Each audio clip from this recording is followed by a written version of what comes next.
తెలుగు సినీ పరిశ్రమను మరోసారి కలవరపెడుతూ ఐబొమ్మ వ్యవహారం మళ్లీ తెరపైకొచ్చింది. పైరసీ వెబ్సైట్ల ద్వారా కొత్త సినిమాలను అక్రమంగా విడుదల చేస్తున్నారంటూ ఫిల్మ్ ఛాంబర్ సైబర్ క్రైమ్ పోలీసులకు ఫిర్యాదు చేసింది. ముఖ్యంగా ఐబొమ్మ, బప్పన్ టీవీ పేర్లతో నడుస్తున్న వెబ్సైట్లు తాజాగా విడుదలైన పలు సినిమాలను ఆన్లైన్లో లీక్ చేస్తున్నట్లు ఆరోపణలు వచ్చాయి. ఈ నేపథ్యంలో ఫిల్మ్ ఛాంబర్ అధికారికంగా ఫిర్యాదు చేయగా సైబర్ క్రైమ్ పోలీసులు కేసు నమోదు చేసి దర్యాప్తు చేపట్టారు. సినిమా పరిశ్రమకు భారీ నష్టం కలిగించేలా పైరసీ కార్యకలాపాలు కొనసాగుతున్నాయని సినీ వర్గాలు ఆందోళన వ్యక్తం చేస్తున్నాయి.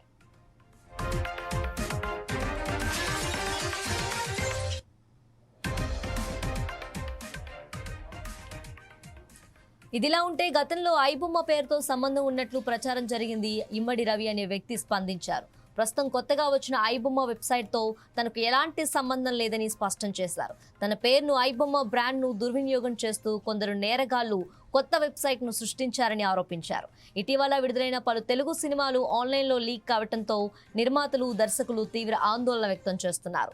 భారీ బడ్జెట్తో తెరకెక్కిన సినిమాలు థియేటర్లో విడుదలైన కొద్ది గంటల్లోనే పైరసీ వెబ్సైట్లో కనిపించడం వల్ల కలెక్షన్లపై ప్రభావం పడుతుందని సినీ పరిశ్రమ చెబుతోంది.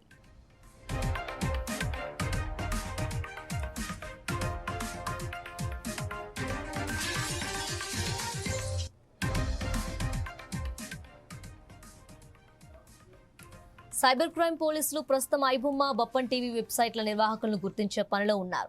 ఈ సర్వర్లు ఎక్కడి నుంచి ఆపరేట్ అవుతున్నాయి, వెబ్సైట్ల వెనుక ఉన్న వ్యక్తులెవరు అనే అంశాలపై సమగ్ర దర్యాప్తు చేస్తున్నారు. సినీ పరిశ్రమ ప్రతినిధులు పైరసీని అరికట్టేందుకు కఠిన చట్టాలు అమలు చేయాలని ప్రభుత్వాన్ని కోరుతున్నారు. మరోవైపు ప్రేక్షకులు కూడా థియేటర్లో లేదా అధికారిక ఓటీటీ వేదికల్లోనే సినిమాలు చూడాలని సినీ వర్గాలు విజ్ఞప్తి చేస్తున్నాయి.